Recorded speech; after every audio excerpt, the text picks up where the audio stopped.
স্বাগত খেলাযোগে আপনাদের সাথে আছি আমি ফাহিম রহমান। সবাই জানে 25% পেমেন্ট পেয়ে রাজশাহীর ক্রিকেটাররা মাঠে ফিরেছে, কিন্তু এখনো 1 টাকাও পেমেন্ট বুঝে পায়নি রাজশাহীর একাধিক ক্রিকেটার।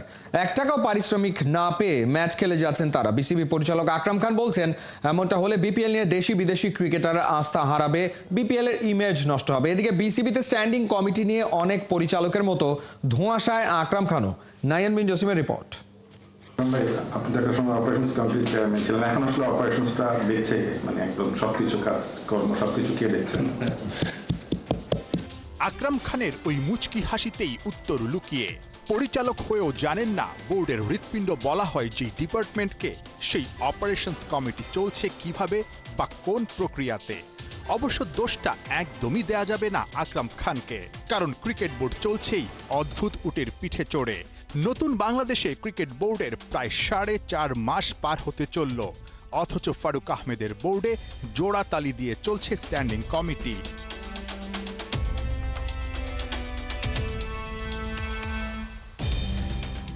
ক্রিকেট বোর্ডে আবার প্রেসিডেন্ট ফারুক আহমেদ আর পরিচালক নাজমুল আবেদিন ফাহিমের দ্বন্দ্ব কিংবা দূরত্ব চরমে। পরিচালক হিসেবে অনেকেই যেন বোর্ডে নেই থেকেও সবকিছুতেই ধোঁয়াশা স্পষ্ট। না, আমার তো যে ইয়েটা আছে আমি সেটা জানি, যারা মনে করেন আমি, বাট ওইভাবে কোনো কিছু আমার কাছে আসেনি কি কোথায় আছে আর কি। 2-3 দিনের মধ্যেই বিসিবির বোর্ড সভা হবার কথা। স্ট্যান্ডিং কমিটি নিয়ে পরিষ্কার ধারণা নাকি পাওয়া যাবে ওই সভার পরে। এই ইস্যুতে সমাধান মিললেও বিপিএল এ পেমেন্ট ইস্যুতে বোর্ড কি সহসা কোনো সমাধানে পৌঁছাতে পারছে? আমাদের যারা এমন করতেছে তারা আমাদের পেমেন্ট নেই এমন অনিশ্চয়তা নিয়ে খেলতেও কিন্তু খেলাটা পারফরমেন্স করাটা অনেকের জন্য কঠিন হয়ে যায়। চট্টগ্রামে বোর্ড প্রেসিডেন্ট ফারুক আহমেদ আর পরিচালক আকরাম খান দুর্বার রাজশাহীর মালিক পক্ষের সঙ্গে বসে সমাধানের চেষ্টা করেছেন। সবাই জানে 25% পেমেন্ট বুঝে পেয়ে ক্রিকেটাররা মাঠে ফিরেছে, কিন্তু খেলাযোগ জেনেছে রাজশাহীর বেশ কয়েকজন ক্রিকেটার এখনো 1 টাকাও পেমেন্ট বুঝে পায়নি। সাথে দৈনিক ভাতাও প্রায় 15 দিনের বেশি বাকি। পাওনা খুঁজতে গিয়ে হতে হচ্ছে হয়রানি। কোনো সমাধান কি করতে পারবে বিসিবি? যদি টাকা না দেন, এটা কিন্তু আসলে সত্যি কথা বলতে কি, এটা শুধু কোনো টিমের এফেক্ট হবে না, এটা কিন্তু বাংলাদেশ ইমেজটা কিন্তু নষ্ট হবে। যেহেতু আপনার এটা ইন্টারন্যাশনালি নিউজ হয়, আপনার ভালো প্লেয়ারকে পেতে হলে কিন্তু আপনার আমাদের কিছু অ্যাডভান্টেজ আছে, যেমন আমাদের প্রচুর দর্শক হয়, আমাদের এক্সপোজার অনেক বেশি আপনার খেলার, কিন্তু এই ধরনের যদি ঘটনা ঘটে তাহলে কিন্তু বাংলাদেশে কিন্তু ভালো প্লেয়াররা খেলতে আসবে না। সেই জিনিসটা আমাদেরকে মাথায় রাখতে হবে এবং এই জিনিসটা খুব সুন্দরভাবে আমাদেরকে হস্তক্ষেপ করতে হবে যেন এই জিনিস যেন না ঘটে। ঢাকার দ্বিতীয় পর্বের আগে মিরপুরের হোম অফ ক্রিকেট রঙিন সাজে সাজছে, কিন্তু পারিশ্রমিক না পাওয়া ক্রিকেটারদের আর্তনাদে এ সব কিছুই ফিকে হয়ে যাচ্ছে। বিসিবি কি পারবে এবারের বিপিএল কে কলঙ্কমুক্ত করতে? নাহিয়ান বিন জসিম, 71। ইনজুরি কাটিয়ে মাঠে ফিরতে পেরে বেশ স্বস্তিতে রংপুর রাইডার্সের ব্যারা সৌম্য সরকার। প্র্যাকটিসে শট ঝালাই করতে ভেরিয়েশন বাড়াতে ঘাম ঝরিয়েছেন। রংপুরের ওপেনার বলছেন, টিভিতে বিপিএল দেখা ছিল কষ্টের। রাইডার্সের জার্সিতে ঝড় তুলেই চ্যাম্পিয়ন্স ট্রফির প্রস্তুতি সারতে মুখিয়ে সৌম্য সরকার। চট্টগ্রাম থেকে সাইফুল রূপকের পাঠানো report. Mighty Soumya is back. Flamboyant opener, classical, powerful প্রত্যেক শটই ক্রিকেট প্রেমীদের মনে গাঁথবে। আর সবার মতো রংপুরের ওস্তাদ মিকি আর্থারও সরকারের উইলোবাজির ফ্যান।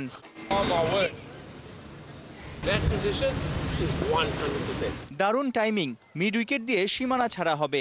এই শটে উল্লেখযোগ্য বিষয়, বল কোথায় গেল দেখার প্রয়োজনই হয়নি সৌম্যের। জানেন ব্যাটে বলে কানেকশনটা হয়েছে জম্পেশ।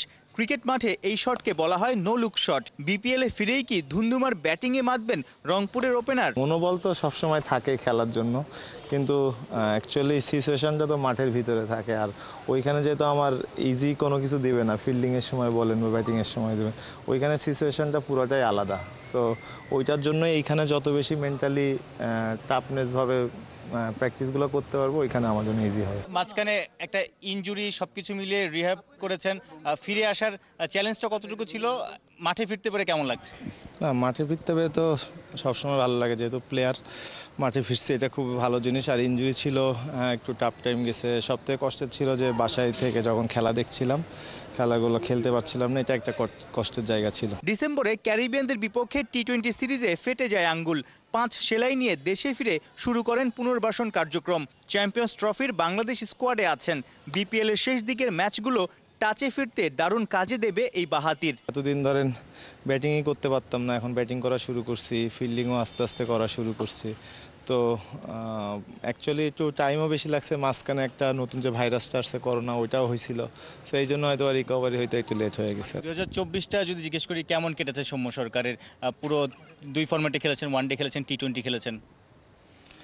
না, যেটা খেলছিলাম শেষের দিকে এসে ইনজুরি হলাম, তো সবসময় চেষ্টা করি যে ভালো করার, কিন্তু হয়েছে বা হয় নাই ওগুলো তো চলে গেছে। তো নেক্সটেরগুলো, সামনেরগুলো চেষ্টা করব যে যেভাবে শেষ করেছি ওইটা দিয়ে আবার নতুন করে শুরু করা। টি-20 বিশ্বকাপে বরাবরই ব্যর্থ বাংলাদেশ। অনেকেই বলে ছোট ফরম্যাটেই নাকি টাইগারদের দুর্বলতা বড়। গেল ডিসেম্বরে ক্যারিবিয়ানদের হোয়াইট ওয়াশ করে লাল সবুজের প্রতিনিধিরা কি নতুন বার্তাই দিচ্ছে? সবাই যদি বিশ্বাস করি আমরা পারি তাহলে পারবো, আমরা তো কেউ বিশ্বাসই করি না যে পারবো। আগে নেগেটিভ কথা বললে তো হবে না। ওই টুর্নামেন্টের শুরুতেই আমি বলছিলাম যে আমরা যদি 3 সাইডটাই ভালো করতে পারি আমরা জিততে পারবো যে কোনো টিমের ইসে। হ্যাঁ, আমরা ওইখানে ভালো করছি, কিন্তু এটা আমরা কত বেশি কন্টিনিউ করতে পারবো এইটা হচ্ছে আমাদের ইমপ্রুভের জায়গা। যেমন এই বিপিএলে দেখেন অনেক রান হচ্ছে, বলাররাও ভালো করতেছে। এইটা যদি আমরা ডে বাই ডে কন্টিনিউ করতে পারি তাহলে আমরা টি-20তেও এইটা ইমপ্রুভ করতে পারবো, কারণ আমরা জানবো যে 200 রান কীভাবে করতে হয়, রেগুলার 10টা উইকেট কীভাবে নিতে হয়। 8 ম্যাচ খেলে আনবিটেন রংপুর। বৃহস্পতিবার রাজশাহীর বিপক্ষে একাদশে দেখা যেতে পারে ইনজুরি কাটিয়ে ফেরা সৌম্য সরকারকে। সাইফুল রূপক, 71, চট্টগ্রাম। বিপিএল ক্রিকেটে বুধবার খুলনা টাইগার্সের বিপক্ষে মাঠে নামবে তামিম ইকবালের ফরচুন বরিশাল। 7 ম্যাচে 10 পয়েন্ট নিয়ে টেবিলে তৃতীয় স্থানে আছে বর্তমান চ্যাম্পিয়ন বরিশাল। সমান ম্যাচে খুলনার সংগ্রহ 6 পয়েন্ট। প্লে অফের লড়াইয়ে টিকে থাকতে জয় দরকার খুলনার। চট্টগ্রামের জহুর আহমেদ চৌধুরী স্টেডিয়ামে খেলা শুরু হবে সন্ধ্যা 6:30টায়। রহমান পেয়ারের রিপোর্ট। চ্যাম্পিয়ন্স ট্রফির আগে অফ ফর্মে নাজমুল শান্ত। যদিও ফর্মেট ভিন্ন, তারপরও চিন্তার কারণ আছে যথেষ্ট। বিপিএলে ম্যাচের পর ম্যাচ রান করতে না পেরে শান্ত ফরচুন বরিশালের একাদশ থেকেই জায়গা হারালো। 5 ম্যাচে করেছেন মাত্র 56 রান, স্ট্রাইক রেট 119। স্বস্তিতে নেই মুশফিকুর রহিমও, অথচ চ্যাম্পিয়ন্স ট্রফিতে তার ভূমিকা হবে গুরুত্বপূর্ণ। চোটের সাথে লড়াই করতে থাকা মুশফিক 7 ম্যাচে 4 ইনিংসে করেছেন 73 রান। তাওহিদ হৃদয়ও নেই সেরা ছন্দে। 6 ইনিংসে 121 রান তার অ্যাকাউন্টে। বিপিএলে এবারের আসরে সবচেয়ে বেশি রান করা ব্যাটসম্যানদের মাঝে তিনি আছেন 30 নম্বরে। মাহমুদুল্লাহ রিয়াদ 7 ম্যাচে 4 ইনিংসে ব্যাট করার সুযোগ পেয়েছেন। 171 স্ট্রাইক রেটে 84 রান করেছেন। এই 4 জনই বিপিএলে খেলছেন ফরচুন বরিশালের হয়ে। 4 ক্রিকেটারের সেরাটা না পাওয়ার পরও বরিশাল অনেকটা প্লে অফের পথে। 7 ম্যাচের মধ্যে তামিম ইকবালের দল জিতেছে 5টিতে। কাপ্তান তামিম দলকে নেতৃত্ব দিচ্ছেন সামনে থেকে। 7 ম্যাচে 230 রান তারকা ওপেনারের ব্যাটে, স্ট্রাইক রেট 136। বুধবার ফরচুন বরিশালের প্রতিপক্ষ খুলনা টাইগার্স। 7 ম্যাচের 3টা জিতেছে মেহেদী হাসান মিরাজের দল। ব্যাটিংয়ে খুলনার ভরসার নাম উইলিয়াম বশিষ্ঠ, মাহিদুল ইসলাম অঙ্কন ও নাইম শেখ। বল হাতে আবু হায়দার রনি নিয়েছেন 13 wicket. Rahman pair, 71। We are proud partner of defending champion Fortune Borishal. Legends, local heroes, foreign stars, all are glittering, powering a connected Bangladesh. আরও একবার হতে চলেছে সাকিব তামিম শো। তবে বাংলাদেশে নয়, ভারতের মাটিতে। লিজেন্ড 90 লিগে 2টি ভিন্ন দলের হয়ে মাঠে নামবেন 2 সুপারস্টার।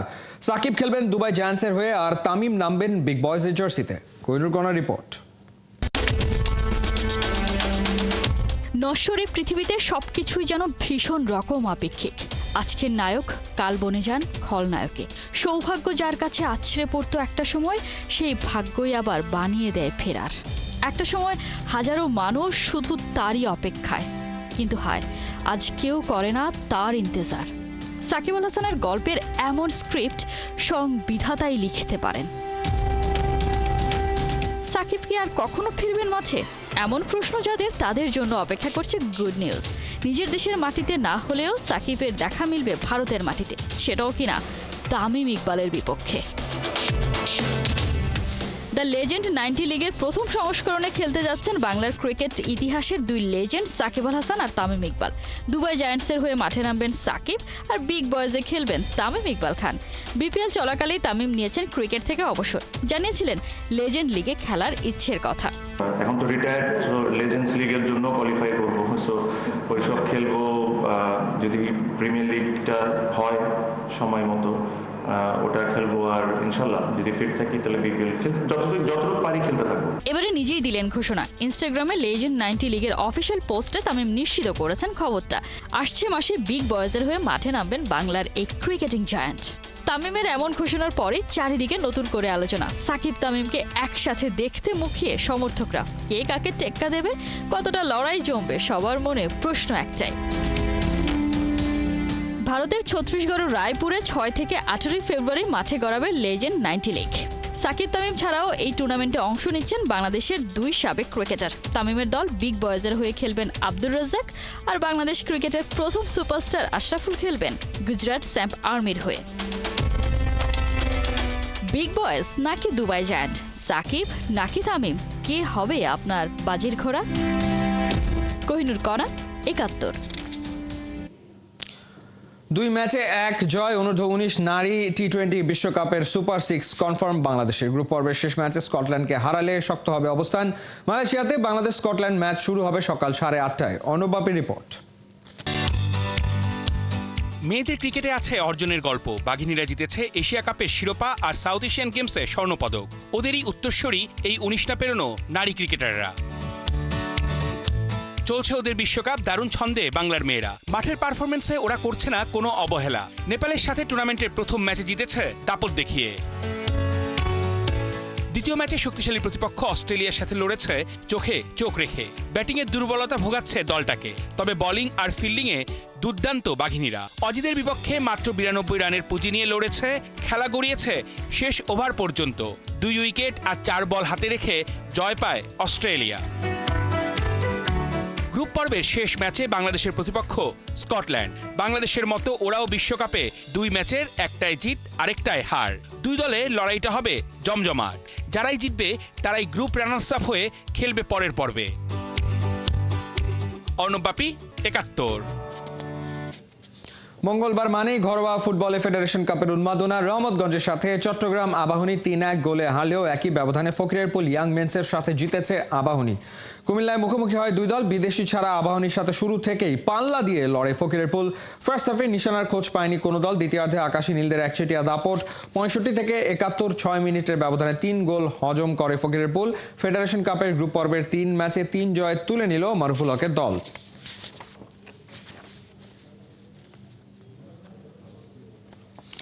তারুণ্যের উৎসবে 4 দলকে নিয়ে বাফুফের এমপিউটি ফুটবল উৎসব। এই টুর্নামেন্টকে এশিয়ান চ্যাম্পিয়নশিপের প্রস্তুতি হিসেবেও দেখছেন বাংলাদেশ এমপিউটি দলের ফুটবলাররা। বাফুফে এমপিউটি ফুটবল উৎসবে অংশ নেয় জুলাই বিপ্লবে শহীদ মুগ্ধ একাদশ, আবু সাইদ একাদশ, ইয়ামিন একাদশ ও শাফাত একাদশ। ক্র্যাচে ভর করে ওরা মেতে ওঠে ফুটবল আনন্দে। আগামী মাসেই ওদের এশিয়ান এমপিউটি ফুটবল চ্যাম্পিয়নশিপ। তার আগে এই প্রতিযোগিতা দিয়ে সেরে নিল প্রস্তুতি। সবাইকে টেক্কা দিয়ে চ্যাম্পিয়ন মুগ্ধ একাদশ। খেলা শেষে বিজয়ীদের হাতে পুরস্কার তুলে দেন বাফুফের সহ সভাপতি ফাহাদ করিম।